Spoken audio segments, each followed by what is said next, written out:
For a while, I was in an Anglican convent. A lot of people don't know that in the Episcopal Church or the Anglican Church, there are in fact monks and nuns, but there are. And a lot of people don't know that, and I had made a decision that I really wanted to try to see if that world fit for me. And you know, it's so wonderful. It's like anything. It's not as though you reject it. It's just that, like a lover, for that moment that you needed to know, you needed to understand whether or not it was right for you. And when you made the decision it wasn't right for you, there was residue that always would be with you. Part of you would always be there. Because that was good. That's an honoring to that person or to that thing that you love that much. This poem is about that. Callings. It's in 2 segments. I'm not going to talk about the segments. I'll just continue to read. There's a shift that you'll hear. And by the way, Russ Perry helped me with this poem because he sent me this incredible photograph he took of the geese on the river that's in front of his house. And they had snow on top.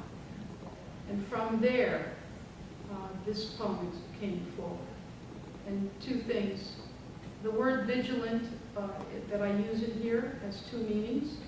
In the world of birds, in the geese family, a vigilant geese or goose is the one that's selected to sort of welcome the goose that might have gone off to another on his own for a while, and then when he comes back, there's glad shouting and joy made by that specific vigilant goose. This is absolutely the truth. And in the monastic orders, there is something called the sister vigilant, and sometimes there's a different name.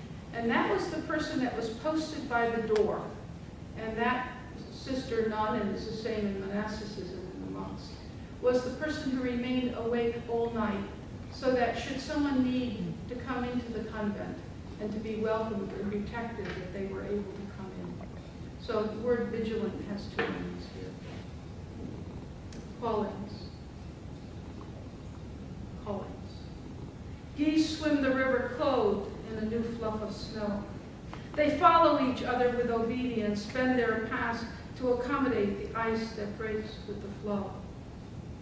The vigilant remains untiring. It'll be she who gestures the others to flight, welcomes the lost home. In one trailing call, they make their ascent off the river.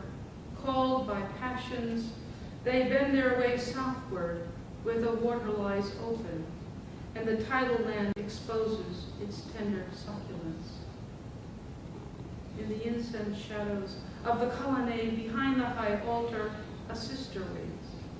Eyes cast down, hands folded below her scapula, the rope belt of her profession in perfect placement.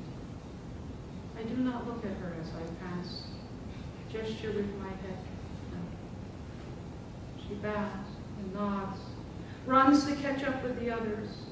The sound of her habit, a rush of wings across the marble floor. Easter Sunday, and all of April is in blossom. On this day, nothing remains dead.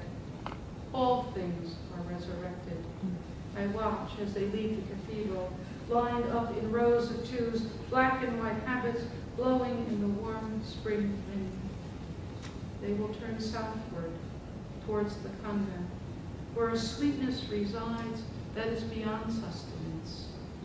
I go with them, even now. Wow.